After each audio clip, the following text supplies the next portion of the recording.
जय श्री कृष्णा सर। आप सभी का मेरे चैनल पर स्वागत है। आइए सुनते हैं मासिक शिवरात्रि की कथा। पूर्व काल में चित्रभानु नाम का एक शिकारी था। जानवरों की हत्या करके वह अपने परिवार को पालता था। वह एक साहूकार का कर्जदार था, लेकिन उसका ऋण समय पर न चुक सका।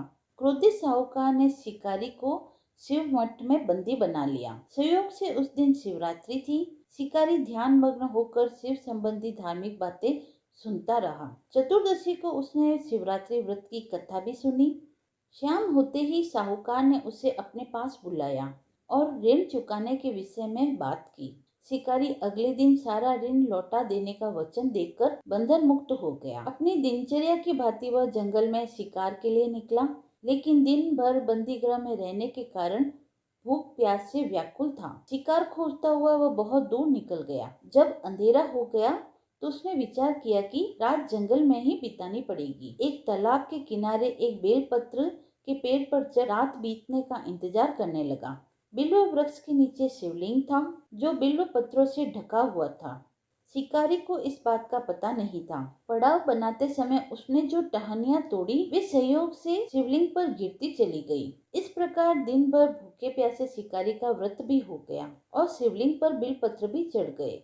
एक प्रहर रात्रि बीत जाने पर एक गर्भिणी हिरनी तालाब पर पानी पीने पहुंची। शिकारी ने धनुष पर तीर चढ़ाकर ज्यों ही प्रत्यंचा खींची, हिरनी बोली, मैं गर्भिणी हूँ, शीघ्र ही प्रसव करूंगी। तुम एक साथ दो जीव हत्या करोगे, जो कि ठीक नहीं है।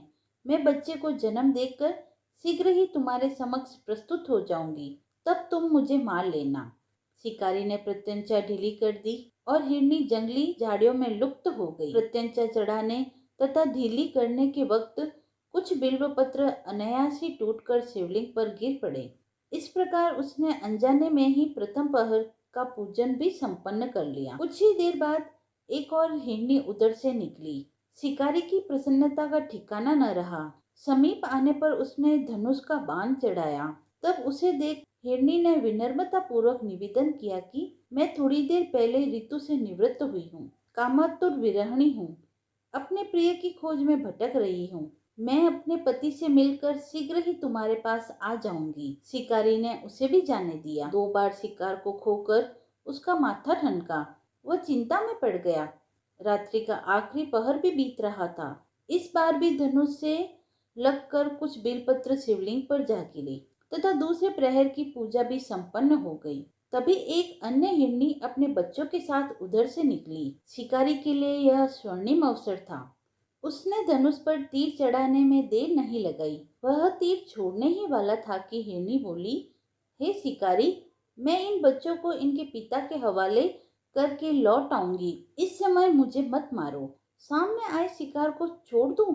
मैं ऐसा भी मूर्ख नहीं। इससे पहले मैं 2 बार अपना शिकार खो चुका हूँ। मेरे बच्चे भूख प्यास से व्यग्र हो रहे हैं। उत्तर में हिरनी ने फिर कहा, जैसे तुम्हें अपने बच्चों की ममता सता रही है, ठीक वैसे ही मुझे भी सता रही है। हे शिकारी, मेरा विश्वास करो, मैं इन्हें इनके पिता के पास छोड़कर तुरंत लौटने की प्रतिज्ञा करती हूँ। हिरनी का दीन स्वर सुनकर शिकारी को उस पर दया आ गई। उसने उस मृगी को भी जाने दिया।